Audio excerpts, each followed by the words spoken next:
Debates over Emily Dickinson's personal life are a staple not just among literary scholars and poetry lovers but with assemblers of LGBT histories eager to add another gay genius to the pantheon.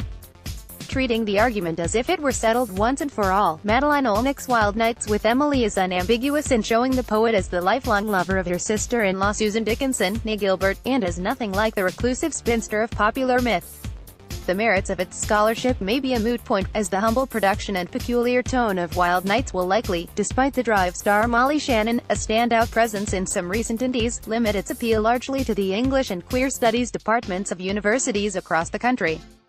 In its opening scene, the movie finds Emily and Susan alone in a drawing room, standing in a corner and giving each other a peck, then another, before taking a slapstick fall behind a sofa, their passions hidden from view.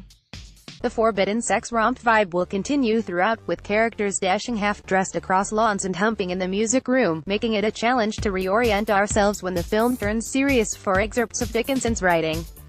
Clearly made on a tiny budget, the picture lacks the resources to sell the illusion of its period, and instead feels a bit like an extended drunk history production.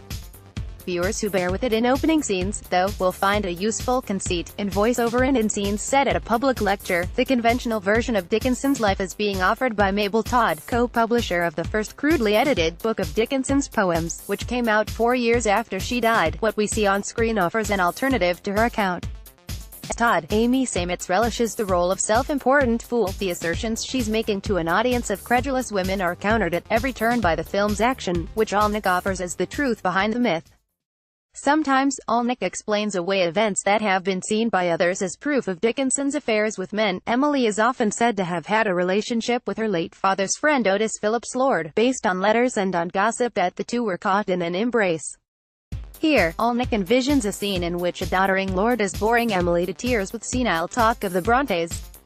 She's just trying to endure the visit when he trips and falls. She catches him just as others enter the room, thus the embrace of lore.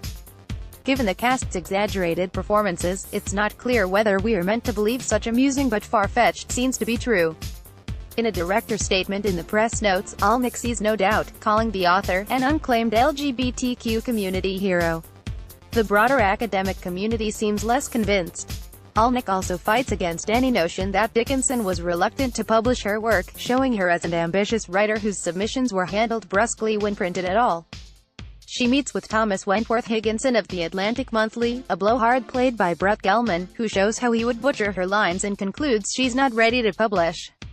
Back at Todd's lecture, we hear her condescendingly praise posthumous publication as the heaven of the literary world. However well or poorly it matches the truth of Emily's life, the film's vision of her long relationship with Susan is warmly funny.